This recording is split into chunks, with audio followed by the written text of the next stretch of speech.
అది లేదు.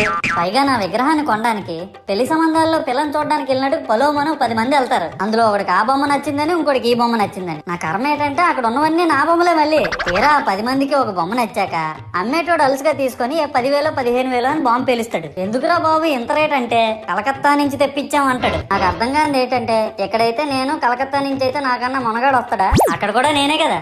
ఇలా నన్ను బజార్లో పెట్టి బేరం ఆడి నా మొహానికి ముసుగేసి వ్యాన్ ఎక్కిస్తారు. ఆ వ్యాన్ డ్రైవర్ గాడు నేనున్నానని కూడా చూడకుండా ఏదో ఆలోచించుకుంటూ డ్రైవ్ చేస్తా గతకల్లో గబ్బి గుబ్బి అని తించేసి నా కాల్లో చెయ్యి ఎరగొట్టేస్తాడు. ఈ విషయం చందాలు ఇచ్చిన చిన్నోళ్ళకి తెలిస్తే మళ్ళీ ఇరిగిపోయిన బొమ్మ పెట్టకూడదని ఏ బొమ్మ రాసి కవర్ చేసేస్తాడు. సరేలే జరిగిందేదో జరిగింది, నా భక్తులే కదా, కూల్ బ్రో అని చిల్లయ్యే లోపు నన్ను పందిర్లో పెట్టి ముసుగు తీసి నాకన్నా పొడుగుండే సౌండ్ బాక్సులు 2 నా చెవులు పక్కన పెట్టి డీజే గణేష్ బ్రో అని చెప్పి నా పాటలను కూనీ చేస్తారు. సరేలే పిల్లలు కదా, ఇప్పుడు కాకపోతే ఎప్పుడు ఎంజాయ్ చేస్తారు, కాసేపట్లో పూజ స్టార్ట్ చేస్తారని వెయిట్ చేస్తా ఉంటే ఆ 5 రూపాయల వ్రతకల్పన బుక్ చూస్తే